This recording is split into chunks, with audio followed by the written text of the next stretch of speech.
একই মাঠে ঈদের নামাজ আর ঠিক পাশেই প্রাচীন হিন্দু মন্দির। এটা কোনো গল্প নয়, এটা বাস্তব। এমনই এক অসাধারণ দৃশ্য দেখা যায় নওগাঁর ঐতিহ্যবাহী মাতাজি হাটে, যেখানে ধর্মের ভেদাভেদ নয়, একসাথে বেঁচে থাকার গল্প বলে দেয় প্রতিটি ইট পাথর। চলুন প্রিয় বন্ধুরা দেখে আসি সাম্প্রতির এই অন্যান্য নিদর্শন, যেখানে মন্দির ও ঈদগাহ একে অপরের প্রতিবেশী আর মানুষ একে অপরের আত্মীয়।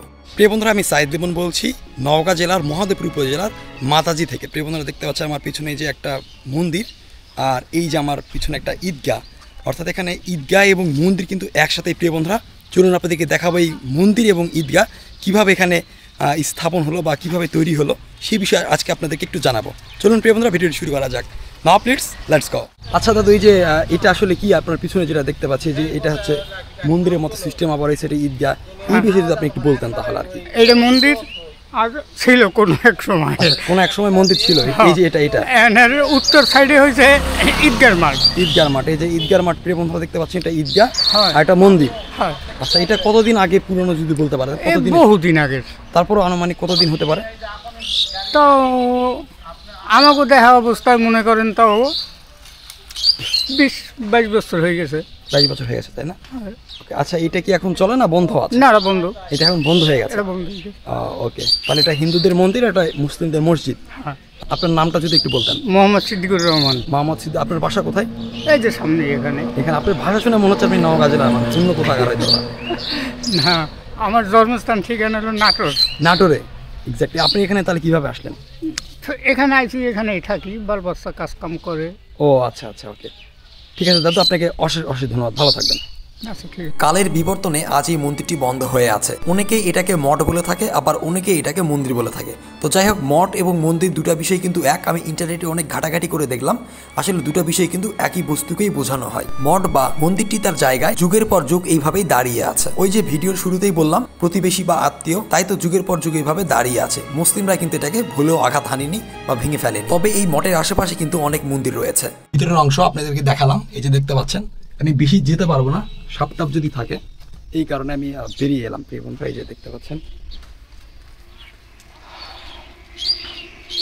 এই যে প্রিয় বন্ধুরা দেখুন, এটা হচ্ছে একটা মন্দির আর এই যেটা ঈদগাহ, এটা মুসলিমদের ঈদগাহ। প্রিয় বন্ধুরা, ঈদগাহ এবং মন্দির কিন্তু একসাথেই কিন্তু প্রিয় বন্ধুরা দেখতে পাচ্ছেন। এই যে আমার পিছনে দেখতে পাচ্ছেন প্রিয় বন্ধুরা, এটা হচ্ছে আপনার ঈদগাহ আর ওই যেটা মন্দির।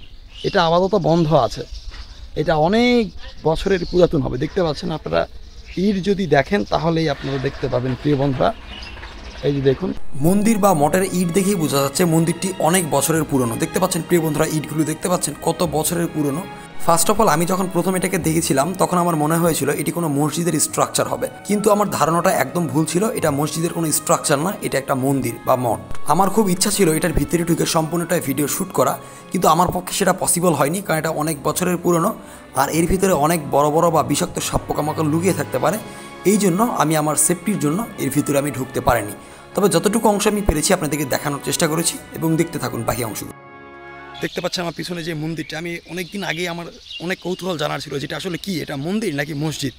তো যাক, আজকে সেটা আমি কনফার্ম হলাম যে আসলে একটা মন্দির ছিল। এই যে আমার দেখতে পাচ্ছেন প্রিয় বন্ধুরা পিছনে, এটি অ্যাকচুয়ালি কিন্তু একটা মন্দির ছিল। এই যে দেখতে পাচ্ছেন প্রিয় বন্ধুরা, অনেক সুন্দর একটা প্রত্নতান্ত্রিক নিদর্শনের মতো। এই যে দেখতে পাচ্ছেন, আজকে আমার বিষয়টা একদম মানে কনফার্ম হলাম যে আসলে এটা একটা মন্দির। আর এই যে আমার দেখতে পাচ্ছেন প্রিয় বন্ধুরা পিছনে, এটা হচ্ছে ঈদগাহ। একদম ঈদগাহ এবং মন্দির একসাথে কিন্তু প্রিয় বন্ধুরা, যে দেখতে পাচ্ছেন, চমৎকার। কে বা কারা এই মন্দির বা মঠটি তৈরি করেছিল সেই বিষয়ে আমি এখনও জানতে পারিনি, বা স্থানীয় লোকের কাছ থেকে আমি অতটা জানতে পারিনি। যাই হোক, যতটুকু ইনফরমেশন পেয়েছি আপনাদের সাথে তুলে ধরার চেষ্টা করেছি এই মন্দির বা মঠ সম্পর্কে। প্রিয় বন্ধুরা, আমি সাইদ লিমন এতক্ষণ আপনাদেরকে ঘুরে ঘুরে দেখালাম ঈদগাহ এবং মন্দির একসাথে। প্রিয় বন্ধুরা, আজ এই পর্যন্তই। Saeed Limon from Mataji, Mahadevpur, Naogaon. Thank you very much. Good bye.